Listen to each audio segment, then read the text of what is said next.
What is up, guys? Welcome back to the channel for another video. So this holds a special place in my heart. We got a fun and really interesting topic today, one I'm super passionate about, and this is the first of a two-part series. So if you're watching this one first, nice job, you should be here. We'll be talking about how sleep can make or break your training. Now, it's super important to get enough sleep and enough quality sleep, which throughout this whole series, you'll know exactly what those two things mean. And you'll know exactly why you need them. So let's go ahead and jump right in here. Why is sleep important? What does that really do for you as an athlete? There's really two areas that I jump into and I really like to explain when we talk about this topic. First one is it helps your brain perform at the optimum and absolute maximum level. And the second one is it helps produce hormones that actually help you recover from your training. Now, obviously, if your brain is not performing at an optimal level at anything that what it does, you're going to get a worse training stimulus and you're not going to be able to play the game as well because you won't be able to be as strategic and a whole bunch of different issues. Also, if you don't get the hormones that you need in your body, you're just not going to adapt to the training stimuli that you put on yourself as well as you could have. So it's kind of this twofold thing where if you don't get enough sleep, you really start to tank yourself, both on the intensity of training stimuli perspective and from the actual recovery from that training stimuli. Not to mention, you also put yourself at a much larger risk for injury, but we're going to talk about all those things right here. So starting off from the hormone perspective, deeper stages of sleep are actually when your body releases anabolic hormones, so things like testosterone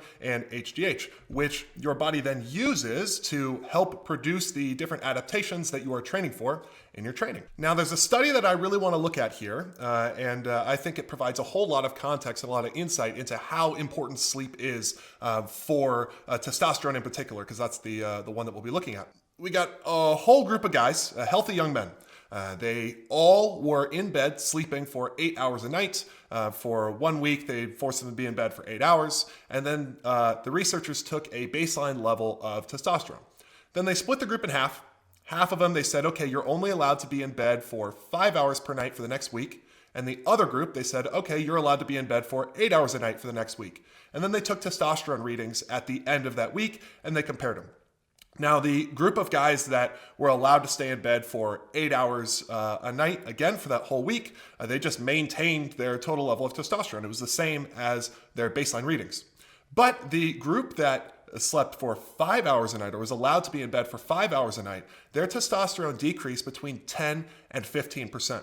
Now, it's hard to put, obviously, when you don't understand the context around 10 to 15%, it's really hard to put a weight to that, like how much really is that? So how testosterone should work is it peaks when you're in puberty, it'll come back down a little bit, and then you kind of maintain till your late 20s, early 30s, somewhere in there, and then you'll start this slow, gradual decline of about 1% per year. So think about the logistics of this. They took healthy young men and they decreased their testosterone 10 to 15% in 1 week. That should take 10 to 15 years after they've already started their decrease. That is an unbelievably massive amount of decrease in testosterone, and it's just from not getting enough sleep. Now, this is just what happened to these healthy young men after 1 week. Imagine what happens after a month, a year, after 10 years. I mean, think about it. If you've had sleeping problems for your whole life, you've been doing this to yourself for your whole life. This is a huge issue that you need to take care of. This is not something you can just sweep under the rug and just not really pay attention to and just, oh, well, it'll be fine. I'll just train harder. That's not how this works. You absolutely need to fix this problem and realize that this is a big issue. Now, let's say you are one of those athletes who has their sleep decreasing their testosterone. Let's say you want to build strength. It's going to be a whole lot harder to build strength if you have lower testosterone than it is if your testosterone was normal. In no way am I promoting using testosterone as a way to improve your strength. But this is something that you need to be aware of for your own health. If you aren't getting enough sleep, you are absolutely reducing the effect of your training, and you aren't allowing yourself to get as good as you could be. The next study that I want to take a look at here was in college basketball players. So they followed a team of 19 college basketball players for 2 seasons. And what they had them do was just every night had them write down how much time they slept for, which if you really think about it, it's not a great way to determine how much sleep they actually got, but it's better than nothing. So what they found at the end of these 2 seasons was that the time that the athletes had recorded was correlated really highly with whether or not they got hurt over those 2 seasons, which is pretty crazy if you think about it. Being healthy is obviously really important, and if you aren't healthy, you can't play and you can't get better.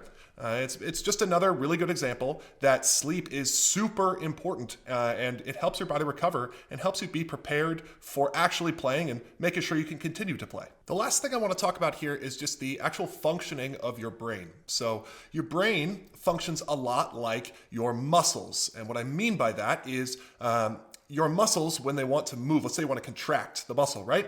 They need some sort of energy or some sort of fuel to burn to contract. And then once they contract, they have some sort of waste product that's there in the muscle. And then that waste product has to get moved out. And if it doesn't get moved out, then or doesn't get moved out in a timely manner, then you get really sore. Obviously, we've all felt that before. That's delayed onset muscle soreness. All that is, it's just the waste product hanging out in the muscle that didn't quite get flushed out quick enough. So the same exact thing happens with your brain, but it happens a little bit differently. So when you're thinking, when you're going around, when you're doing things in everyday life, your brain is burning fuel. Like it's using something to perform the actions that you want it to perform. And there's waste product that is produced. Now that waste product just kind of sits there and waits until you go to sleep. And when you go to sleep, in deeper stages of sleep, your brain gets flooded with this fluid that then carries that waste product out and away, and then cool, you're good to go, right? But if you don't get enough deep sleep, then, or deeper stages of sleep, that waste product won't actually get removed completely. So it'll get removed a little bit with the little bit of deeper stages of sleep that you got, but it's not going to entirely get removed. And as that builds up more and more and more, it's going to decrease the function that your brain does in literally everything. So think about your brain performing at 80 or 90% of 100% capacity. That affects everything. That affects how ready you are to go in your training stimuli, like how intense you can actually be, right? It affects the decisions you make in the actual game. It affects absolutely everything that your brain does. There is no situation where you would like your brain to be performing at 80 to 90% of 100% capacity. It just doesn't exist. So the fix for that is getting enough sleep every single night, getting enough quality sleep every single night. There's no way around this one. You absolutely have to get enough quality sleep every single night to keep your brain functioning near top percentage. All right, so now that we've gone over really the basics of why sleep is so important for athletes and just touched on a few different really important points, this next video, we're gonna talk about, well, how do we actually get better at it? Because, okay, now we understand that it's important, but how do we actually get better at it? Let's make it actionable. So go ahead, go to the next video, guys, and let's get into it.